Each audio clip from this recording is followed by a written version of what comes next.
Good afternoon, everyone. Welcome to the Columbus Metropolitan Club. Wow, what an impressive crowd today. I'm Tony Bell. I'm the president and CEO of Phoenix Consulting Co. We design and facilitate coursework in leadership. So if you need some training for your people, you know who to call. I'm also proud to serve as a board member for your CMC Board of Trustees. Thank you to the presenters of CMC's ongoing Optimal Health series. I love that it's a series because we get to hear from you again and again about issues that are important to all of us. And so those sponsors and presenters are, drum roll please. Thank you. Nationwide Children's Hospital, ding, the Ohio State University Wexler Medical Center, and Ohio Health.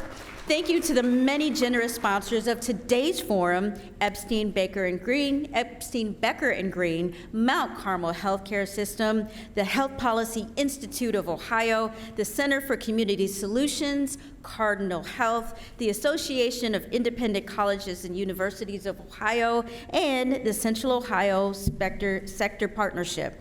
Thank you to our gracious host, the Ellis, for this generous support. And we're also grateful, very, very grateful to the Center for Human Kindness at the Columbus Foundation and the Columbus Dispatch for presenting our live stream. It's being carried on right now. You're live on today's modern candid camera in the platform. And let's just thank everyone for being here at today's forum.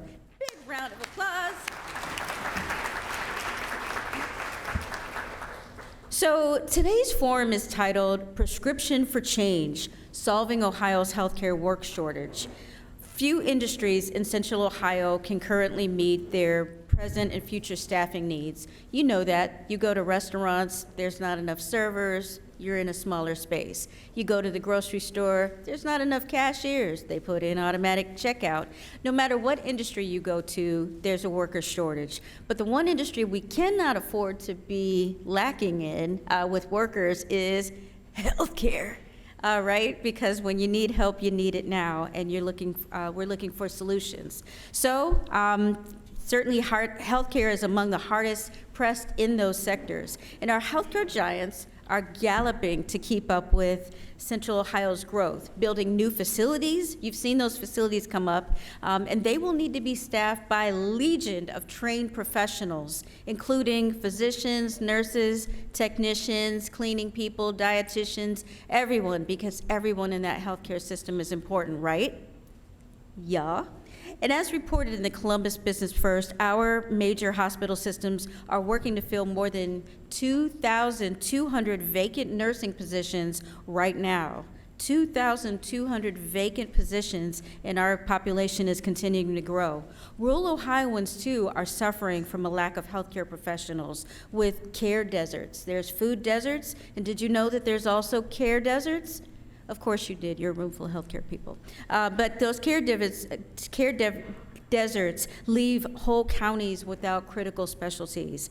And today, we'll learn that what's being done to close that gap and to meet the needs of Ohio's healthcare professionals and patients like you and me. So to introduce our esteemed panel, please help me welcome Leanne Wallace, Chief Nursing Officer at Nationwide Children's Hospital. Leanne, welcome.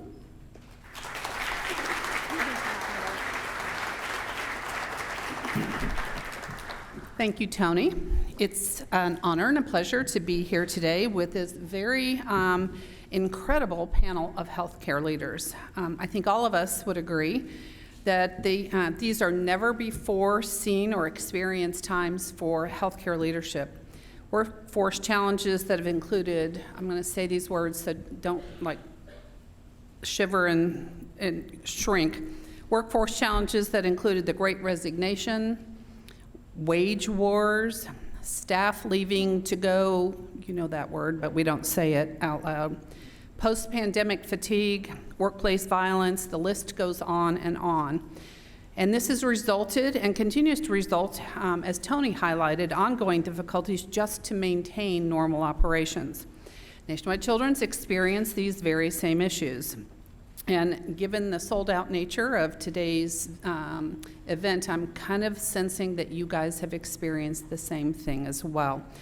What we all know is that our people are our most precious and valuable resource. So for us at Nationwide Children's Hospital, 2023 was a year of recovering, rebuilding, and reimagining. To rebuild our bench, and we needed to rebuild the bench. You heard the nursing vacancies even now. But to rebuild that bench, we have had to reimagine how we can manage the talent pipeline. New strategies, new thoughts, new ways of doing things to manage the pipeline had to be reimagined. We've proactively developed innovative collaborations with many of the people sitting here on your panel to be able to attract and support new team members and maintain that pipeline. We've deepened partnerships with local and regional high schools, something we've not had to think about in the past, to highlight and to share with them and convince them why a career in healthcare might be something that they might be interested in.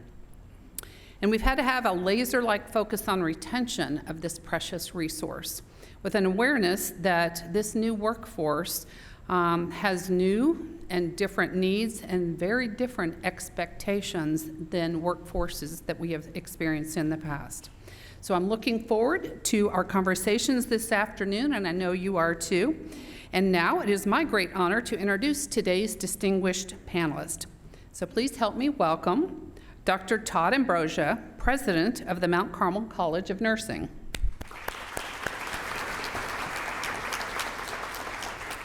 Susan Boudry, Vice President of the Osteopathic Heritage Foundations.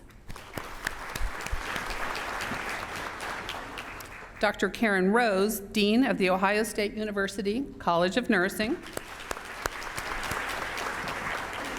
And Dr. China Smith, Family Medicine Resident at the Ohio Health Dublin Methodist Hospital. And returning once again to host the Optimal Health Series, please welcome Greg Moody, Director of Professional Development at Ohio State's John Glenn College of Public Affairs. Greg, we're looking forward to great conversations.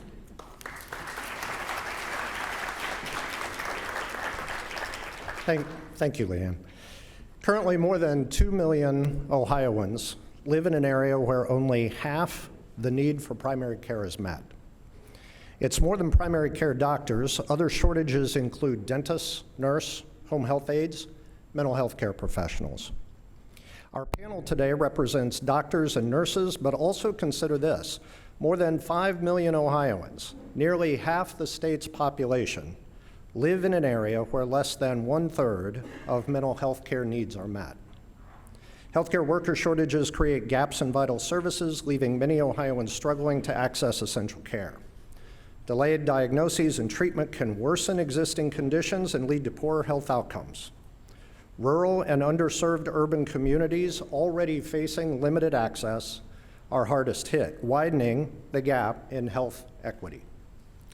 Our panel today will focus on solutions, but to do that, we'll need to call out some of the realities behind the shortage: an aging population requiring more care, challenging work conditions, and widespread burnout, rising education costs, discouraging new entrants, daunting challenges.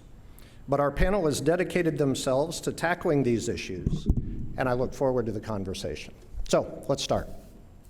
Please reintroduce yourself and share your frontline experience with healthcare worker shortages.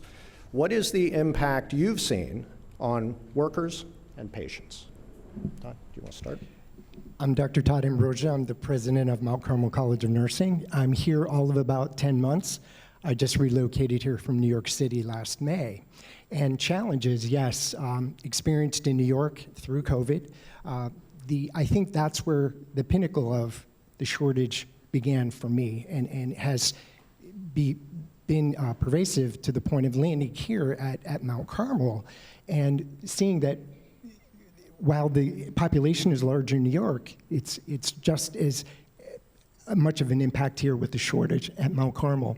So yes, bringing a lot of experience, and hopefully some of the things we'll talk about today will have some impact. Good afternoon, everyone. My name is Susan Boudry. I'm the Vice President of the Osteopathic Heritage Foundations. And I think I would start with about a decade ago, the foundation was aware of Ohio's impending primary care physician shortage. We also recognized the impact that that would have on patient care because primary care is so vital to a whole host of factors, including improved health outcomes, increased access to care, lower medical costs, and it even has implications on life expectancy by making sure that you have regular, consistent access to a primary care physician. So recognizing all of those factors and dilemma, we embarked on a partnership with Ohio University's Heritage College of Osteopathic Medicine. The goal was to provide students with exceptional medical school education and experience, but to also address that primary care physician shortage.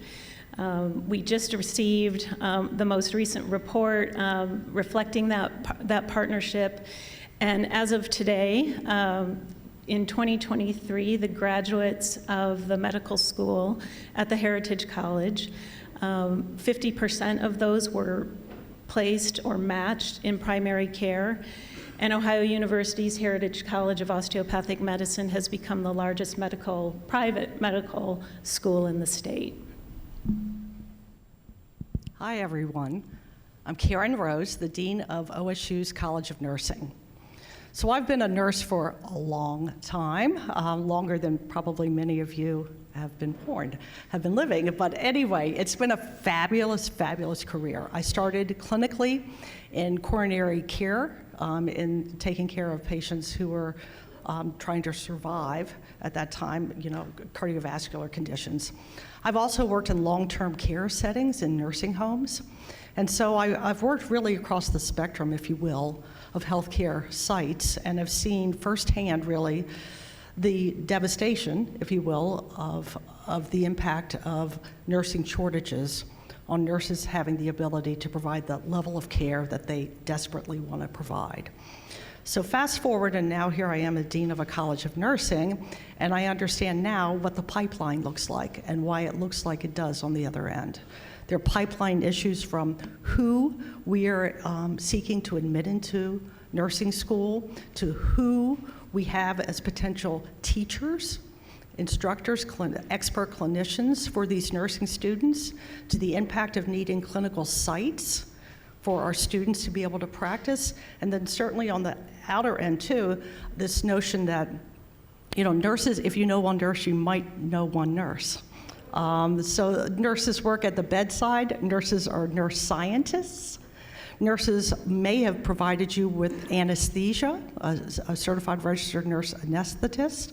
Nurses are doing all kinds of roles. And so I think that one of the things, and we'll talk about this later, how you can help us is by really understanding, and my role is to help people understand a little bit more about the breadth of nursing and what it takes and what it looks like to be a nurse. So I'm anxious to begin the conversation, and thank you. Hello, everyone. My name is China Smith. I am a second-year family medicine resident at Ohio Health's Dublin Methodist program. I guess our question is, what does it look like now? And here in Columbus, we see the impact of primary care shortages in our program every day. Many of the Columbus primary care physicians are not accepting new patients, and our program is. So we see the more complex and more complicated patients who come in who need more support and more resources to keep them well and to get them well. So we see that shortage in primary care impacting the work we do every day. I think my perspective is a little different, and will add a nuance to the conversation in terms of being a part of the solution. So I sit here as a first-generation medical student, first-generation college graduate, participating in several pipeline programs to ensure that I made it to this seat here today. And it's important that we think both upstream and downstream in terms of the conversation with healthcare worker shortages.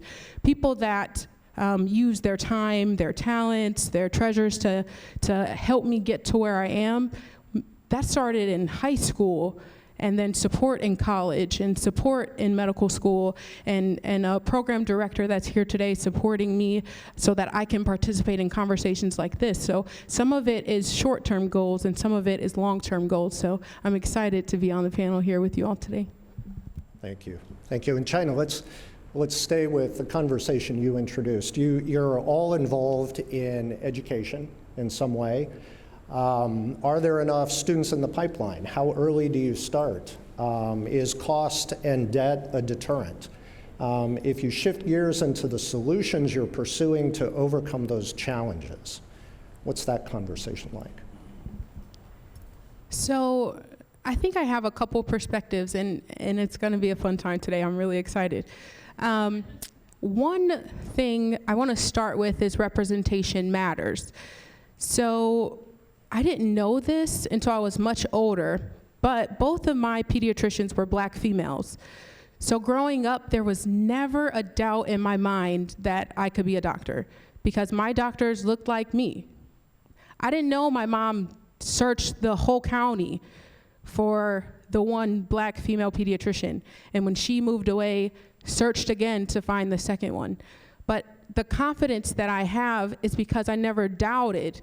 So the representation piece is super important. I think where we place our dollars and the programs that we support is also important in terms of pipelines. I participated in a pipeline program in high school where I was in the executive office and scrubbing in on surgery, standing there not knowing what was going on, and helping in the foundation, like open heart surgery the first time 15 years old, right? So I had experience, and how many people know it's not what you know, it's who you know, right? So I had the aptitude and the ability, but I didn't have the who you know. And participating in those pipeline programs gave me the who you know, so that when I needed letters of recommendation, it came from the CEO of that hospital because I was a high school student volunteering in his office. So wherever you work, right, in terms of shortages everywhere, there should be some little high school minions coming up behind you. You should have pipeline programs supporting the future generations, and that is so important here today. And even in medical school at Ohio University, I participated in their pipeline program to ensure that when I got to medical school, I had the tools and resources I needed to be successful. Sure, I'll take it from here. So ditto, everything that you've said is true. And so what I want people to understand is that healthcare is a team sport. So as you know, there's no I in team. So I'm very concerned with getting enough people on the healthcare bus. And so you talk about getting people on the right bus and then in the right seat on the bus, right, as leaders. So I'm very concerned with getting enough with what the pipeline looks like for healthcare. Nurses, physicians, other therapists, we all work collaboratively as a team. So it really is something that I'm very concerned with having students at a young age and people at an older age who are figuring out that they want to switch careers to think about healthcare as an opportunity. So yes, we're doing all the kinds of things, looking at the pipeline from earlier and earlier, and I'd say to you that high school is too late. People are on a path in high school. So even earlier than that, I think we need to be very thoughtful and purposeful with introducing healthcare as a profession, and certainly nursing as a profession. The other thing I'd say is that then I need to look, and we're starting to very purposefully looking at who's in the healthcare pipeline right now. So who is a certified nursing assistant who might want to become an LPN, a licensed practical nurse? Who's a licensed practical nurse who, given the right bridge program and support, could become a registered nurse? Who's a registered nurse who might go on to become an advanced practice nurse, a nurse practitioner, or a nurse scientist, a PhD in nursing, who really is solving, these people are solving some of the most complex healthcare problems that we have. So I'm concerned about this entire pipeline, and I know we recently started and we'll have our first cohort this fall of a bridge program, the first in the state of Ohio, to take licensed practical nurses, and we purposefully are recruiting from care deserts, federally qualified health centers across the state for them to advance to become a registered nurse. So I think that it's a broader perspective, and I'm all in. It's a team effort.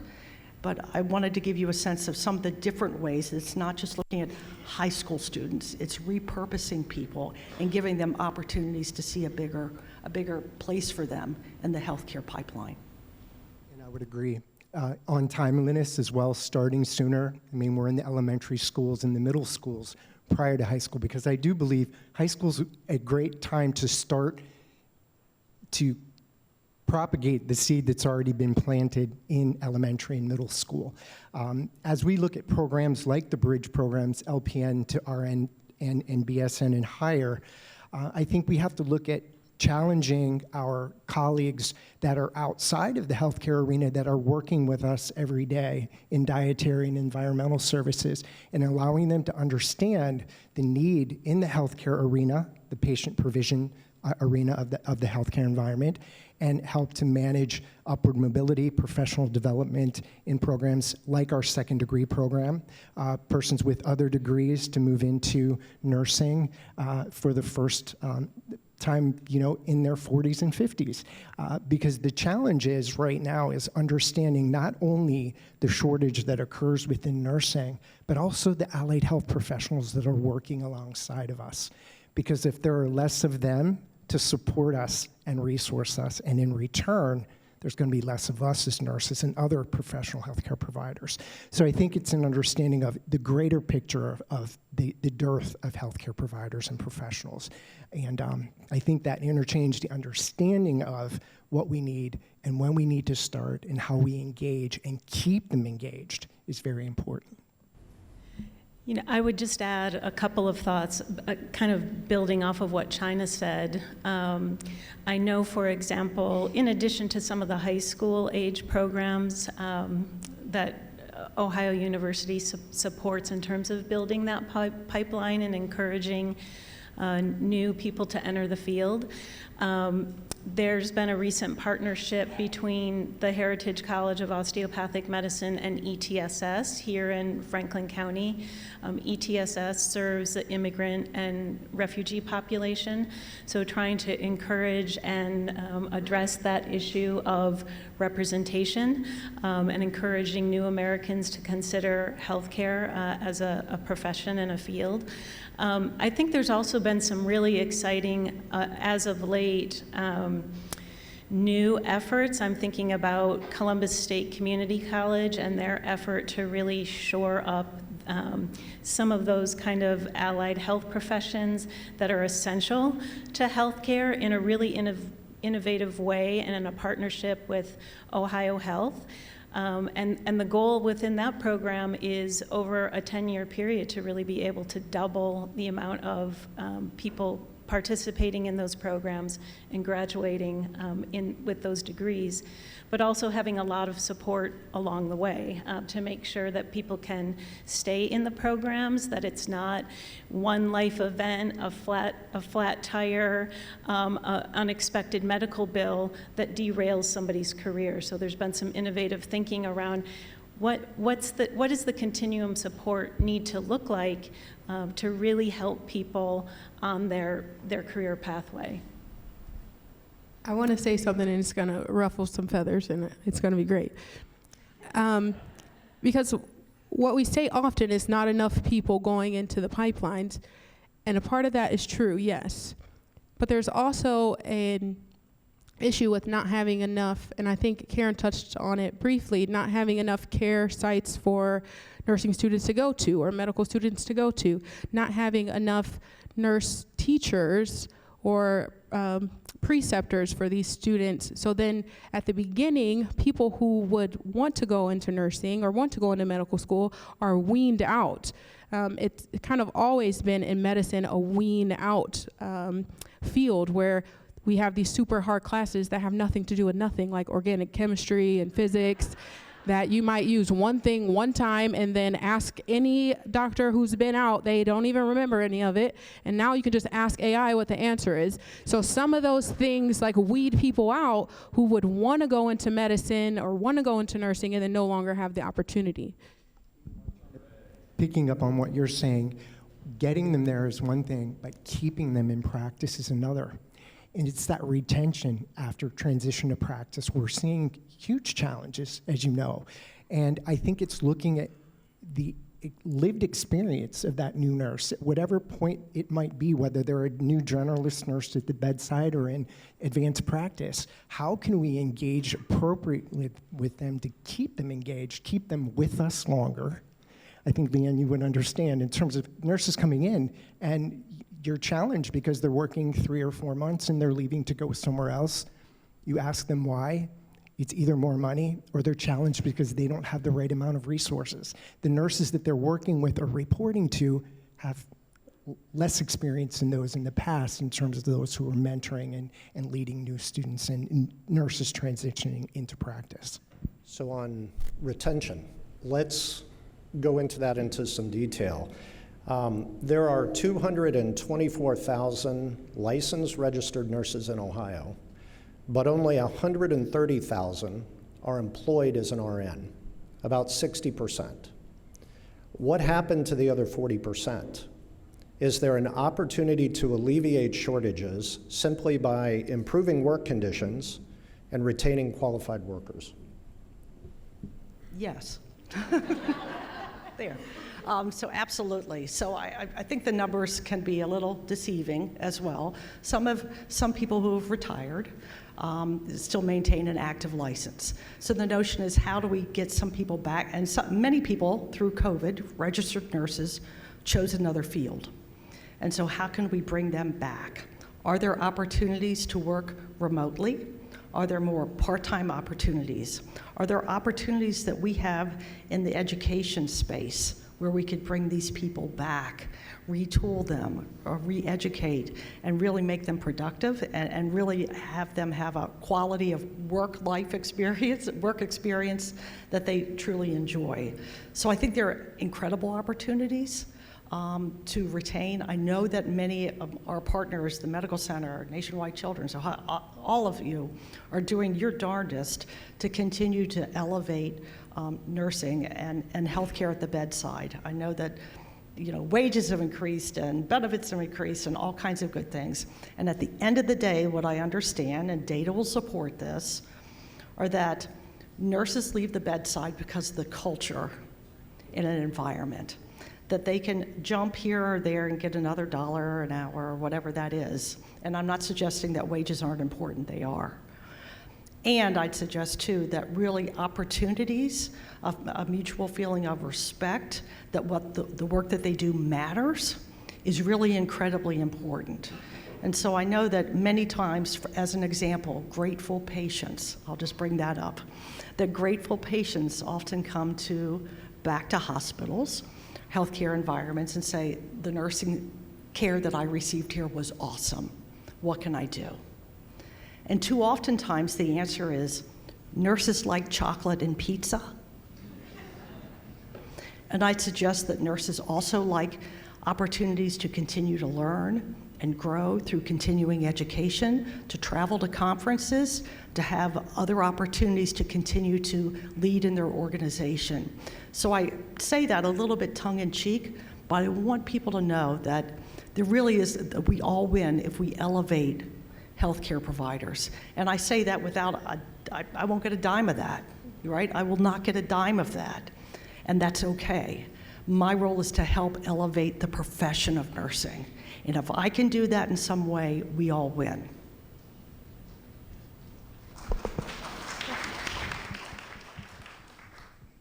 Others? To pick up on that as well, Karen, when you look at an environment and look at care models, how are we practicing healthcare at the bedside?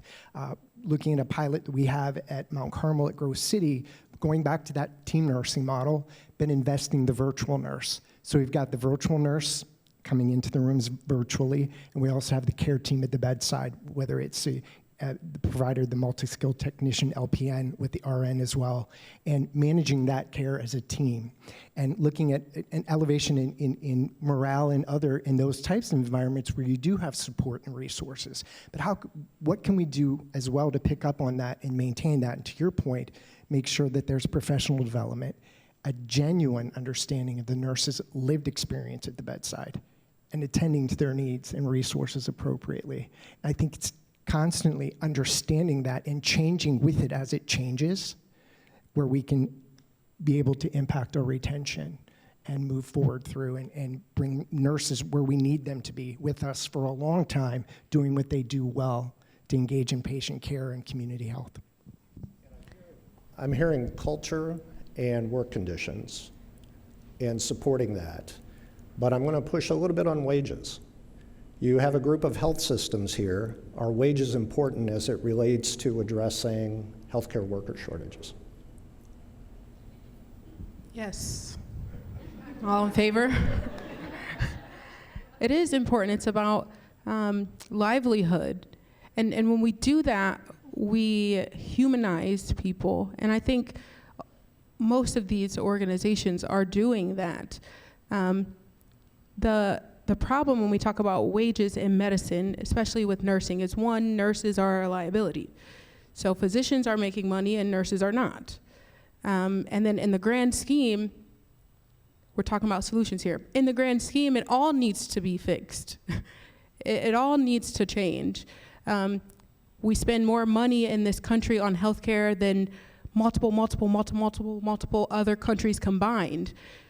So there's not like this, maybe there is, but like this extra money thing.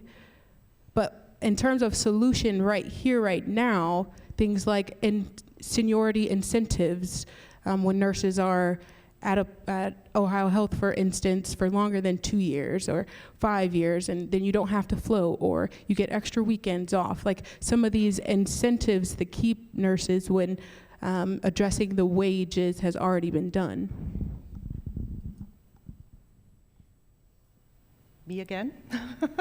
I'd say that, something that we haven't spoken about is debt, college debt, right? And so I think that the notion of that turns off a lot of students potentially from coming in. They, from the get-go, think, I can't afford this. Why do this? So I think we really need to look, and OSU and many others, we're addressing that through really trying to increase scholarships. Right now, the average debt for an undergraduate nursing student at OSU leaves with about $23,000 in debt. Many leave with nothing. So you can do the math, and we could debate if this is, if higher education is a right or a privilege, given, what we know is going on in the world. But I think, too, that we've got to get real about that, and what is the public good, and what does that look like then on the other side? If people are willing to give up, I know that I've spent 10 years in nursing school, 10 years. Going through my baccalaureate degree, a 2-year master's, and a 4-year PhD. And so, you accumulate debt along the way. And I think that I've certainly served my public well, but, this notion of how much and at what cost and the payback, I think we've got to get really serious. And I say that for my physician colleagues and other allied health workers as well. There's true debt incurred. And so we've got to get serious about what that should look like, and are there opportunities, other levers to pull to address that? For medical students, the average debt after leaving medical school is over $200,000. It typically takes about 20 years to pay that off. If you're entering primary care, which is kind of the medical home for all of us, that is not as well compensated as if you were a specialized surgeon. So some of the things that we have been trying to do, and actually at the state level, we're trying to incentivize entering primary care by providing, once a person has been matched, providing a tuition scholarship to cover that year of medical school. The state of Ohio also has some loan forgiveness programs, particularly for individuals who are willing to serve in rural and urban underserved communities, but it's modest. You commit to 2 years, $25,000 in debt relief is provided, but if you're looking at $200,000, and mind you, that's the average, so we're seeing some students having as much as $400,000 in debt after completing medical school. $25,000 isn't enough to help with that. Right, and there are challenges, I think, that right now with the student loan situation being so pervasive in the news, that it's challenging for a high school graduate to consider moving into a single focus school like Mount Carmel College of Nursing, with nursing being the aspect of, our existence there. But I think we have to consider those that are challenged and may not want to go into a 4-year degree. How do we approach them and engage them in college alternatives in the healthcare environment? So we're looking at building allied health programs that are intentional from the certificate level and help to bring students into an escalator approach into the health professions from the certificate through associate degree and higher degrees. And that is one way of engagement, because if we get them a certificate that gets them working as a professional, certified professional in the health system, oftentimes there's employer support for them to move forward into their higher degrees. And as well, engaging with our graduates and the health systems to look at loan repayment or a work repayment in terms of either additional wages or an opportunity for them to earn additional income to pay off their student loans and other expenses that they've incurred through their education. Thank you. Well, we're now going to shift to questions from the audience. If you're here in person and have a question, please make your way to the microphone in the back. It's CMC's longstanding tradition to take audience questions. Mantra Moody is with us, and she's going to be curating questions from the live stream audience, which you can indicate in your chat if you're watching online. Mantra, what's our first question? All right, thank you, Greg. Okay, first question is from John Gregory. What thoughts do you have on how our local community will create alternative care models to address the home care staffing shortage in light of the number of persons who currently and in the future will need care? Well, I think it touches on this pipeline question and how, and understanding that this is a long-term issue confronting Ohio and Ohio communities. I mentioned 10 years ago, we started working on this partnership with Ohio University's Heritage College of Osteopathic Medicine. I think some of these pipeline programs that we've talked about now are a step in that direction to try to address some of those shortages. But I think for often the wages earned by a home health care provider are so low, and there are so many other competing interests that we really have to look at both wages there in particular, but also ways to sort of think about incentivizing it so that it can be sustained, because we know that the population in Ohio is aging, and there will be more of us who need care at that level. So I agree. It's a pipeline issue for sure. And I think there are numerous innovative models that have been tried elsewhere, and some are being tried right now in Columbus, looking at volunteer opportunities for students to be paired with healthcare providers to provide some care. And then oftentimes, and I speak of this from my hat with as a gerontologist, to say that oftentimes older adults at home are lonely and they're socially isolated. And so helping, maybe leveraging some of our students, nursing students, social work students, psychology students, other healthcare provider students in colleges to be providing some in-home respite care. I helped with a model like this that's still going on in Virginia. So I think there are many opportunities. We have to think differently Clearly, the way that we've been doing business as usual is not going to get us there.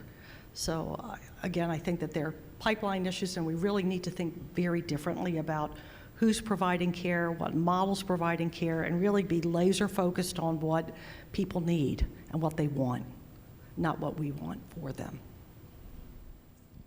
And the home care environment is a challenging environment, especially for new nurses, not just home care, but community health nursing as well as long-term care. So it's engaging with nurses that want to work in these environments, but starting that in nursing school, not assuming that they have to spend a year at the bedside in a med-surg environment, but looking at an opportunity to resource that new nurse into the ambulatory care and home care environments, to resource those home care aides and professionals that are working with patients in their homes. I think that's another issue of engaging those individuals to stay in that field resourced and feeling like they have an opportunity to ask the questions that need to be answered when they're providing care in the home. Thank you. Next question. Hi, good afternoon. My name is Courtney Thrain, and I'm with the Workforce Development Board of Central Ohio that facilitates the Central Ohio Healthcare Sector Partnership. And I just really want to take a second to underscore the immense professional aptitude. We have 85 plus employees across 6 of the employers in this room today that are collectively working together to build trust with each other in relationships to deliver reasonable solutions and implementable initiatives to really work on building the talent pipeline with the youth, the adults that have left high school, they aren't employed, and then also discussing these issues with folks separating from healthcare due to retirement, et cetera. And the way that they did that, really underscoring the research, getting on the same page with the data, but then putting the power in their arms to deliver employer-led program design models that can then be executed as deliverables. And they're working together on March 7th to host an event with 30 school districts in our region at the Columbus Convention Center. And they're doing those hands-on activities with the surge tech, with the rad tech, along with nursing, of course. And we're going to be alongside our education partners as well. But in thinking in these models and taking that example, having those relatable professionals there that look like the students that are going to be at that event, what are your best practices in reaching adults maybe that have left high school, that are still trying to navigate their path, and identifying those folks? Because we'd love to have this event again next year, but have a day specifically for those individuals. I think one aspect of it is meeting people where they are, and that answer is on social media. Like our residency program, for instance, our Instagram is live all the time. And people come to our program because they're like, wow, look at them, they're having fun, they're apple picking, they're out doing XYZ. So in terms of recruitment, you have to meet people where they are. And whether that is like your business profile or whatever, like having the strategy to meet people on the platforms that they're using, especially that population who is not as connected as those like fresh out of high school. And I think providing immersive experiences to engage in open houses and other things where we invite interested learners to the college to come to our simulation center to visit and potentially look at shadowing experiences. We have a street medicine program and things of that nature that attract potential students into our second degree program. Okay. This next question is from Wanda Dillard. She's asking, is there a way to change the policy for new Americans who train in their country and then when they come here, they have to retrain again? Okay. Is there a way? Yes. Am I in charge of that? No. So I know that we do in the United States have, cooperative agreements. We often, with the Philippines, as an example, for nurses. And so we have a cooperative agreement there. It's a sticky wicket, if you will, because essentially what we're doing is taking nurses from under-resourced places. I'm speaking of nurses, and bringing them to. So there's an equity issue always at play. And that's just the reality of it. I think that's a great question. I mean, what I'd love is for people to be trained here, and for that not to be our major pipeline or a major pipeline. It is, and there are two sides to that coin, for sure. That's an entree in to the United States, and certainly they're providing amazing care for Americans. So I'm not going to rebuff that, and I think it's a larger issue than I can address anyway. I would agree, and I think that, it is an equity issue as well as an opportunity issue. Equity, making sure that they're on par with the nursing professionals, as I'm speaking for nursing as well, with nurses that are trained in this country, but also looking at opportunities to be sure that we could expedite that process a bit to get them evaluated and licensed and working where they need to be. Me. Hi, I'm Charlie Bauer from Measurement Resources Company. Our organization just finished a year-long workforce study for the Ohio Department of Mental Health and Addiction Services, and everything you smart people said tracks. It's completely consistent across the space. We surveyed about 1,400 people sort of from all parts of the pipeline, from working professionals to people who left, from high school students, college. An important part of the research was with career counselors, college advisors, other people doing the onboarding work. Their perception is low pay, high stress, burnout. Their perception wasn't Mount Carmel has this really cool program to pay for your advanced degrees as you go along, or there's an abundance of jobs in Ohio. So do you know if there's anything being done to address that part of the problem and pipeline? Thanks. You may, Charlie, through the research that you all were doing, be aware of this program, but because there has been such a large number of the behavioral health workforce leaving the field, OMAS has introduced, it's called the Welcome Back campaign. And the intent is for people who have left the workforce being able to come back into a community-based health center or provider and have essentially a sign-on bonus to return. That sign-on bonus is $3,000, which, right now you can go to Honda and within a few months you can have a $5,000 or $6,000 sign-on bonus. So, and those issues of burnout, they haven't gone away. So I don't know other things that the state is doing right now to incentivize a return to work of those individuals beyond that particular program. I think the total dollar amount that's been allocated to it is fairly modest. It's sort of in some ways, I think it's testing to see how many people might actually return to work in the mental health and substance use disorder space. But it's being implemented at a modest level right now. No, I don't have the solution to your question, and I don't know what the answer is, just to say that off the back. But when we talk about quality improvement and upstream and downstream and like how multifactorial addressing this problem is, I think it's important for all of us to think about the issue that is closest to us and how to reach that issue. So if somebody is in the education space, addressing the need for the counselors to present healthcare jobs as an attractive field to pursue would be something that you could be passionate about. Like if the fish are dying downstream, someone should give them the medicine, but someone should also upstream stop the poison getting into the lake. So whatever issue is closest to you is where we should put our effort and energy. And it's the same with people going into medicine. How many students of color and an advisor said, no, you could never be a doctor? And maybe they could have if they were encouraged to. So it is a problem, and I have heard of it, but I don't know what the organized systemic solution is. I'm getting a signal for one more question. Hello, my name is Kirk Dickerson from Columbus State. I liked a lot of what the conversation was, especially about being able to create clinical sites and that pathway for, to higher education to fill some of these needs.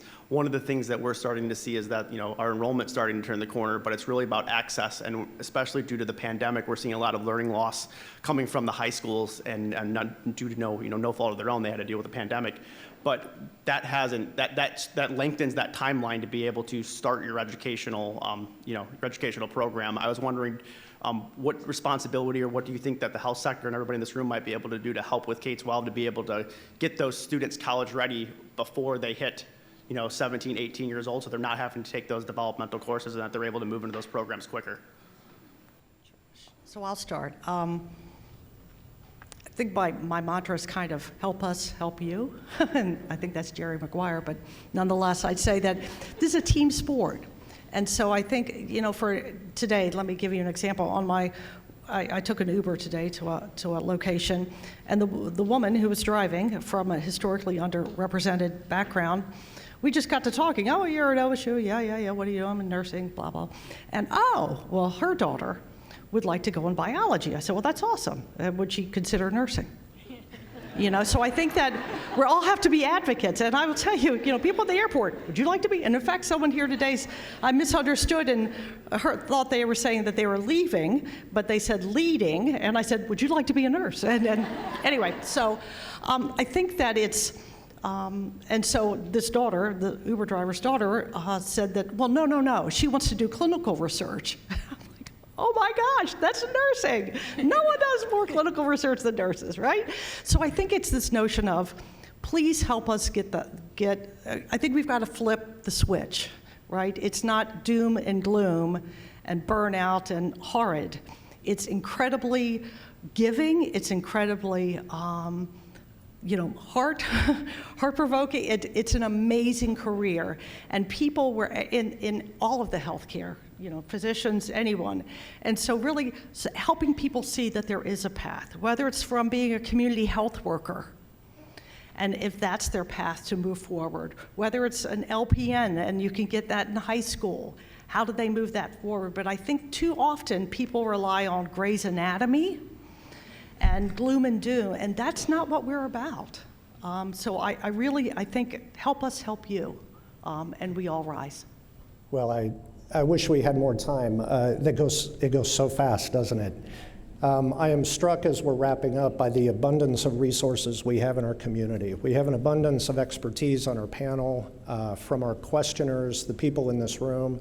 We have strong competitive health systems. We have a thriving health sector economy in our region. But those resources are not always distributed in ways that support the care that's needed in underserved and shortage areas. So what you all are doing to correct that, to address that, to work together to improve the health of our entire community, I applaud you for that. And with that,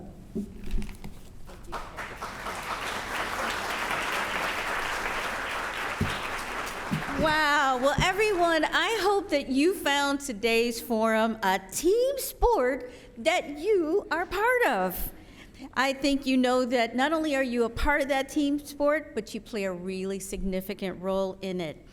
Certainly, I thought about pipelines and partnerships and the fact that you've been thinking about this problem for more than a decade, and it won't be solved overnight, but together we can all do it. And as Dr. China Smith reminded us, that it's not just what you know, it's not just who you know, it's who knows you. It's not just who knows you, it's who you know knows, and what who knows you knows about you. So we want to thank you so much, and if you want the phrase, you can talk to Sophia. She'll help you get it later. But am I right? Am I right? I am right. So thank you so much to the sponsors of our Optimal Health series, Nationwide Children's Hospital, the Ohio State. I know you guys are still reeling off that phrase. Want me to do it again? It's not just what you know, it's who you know.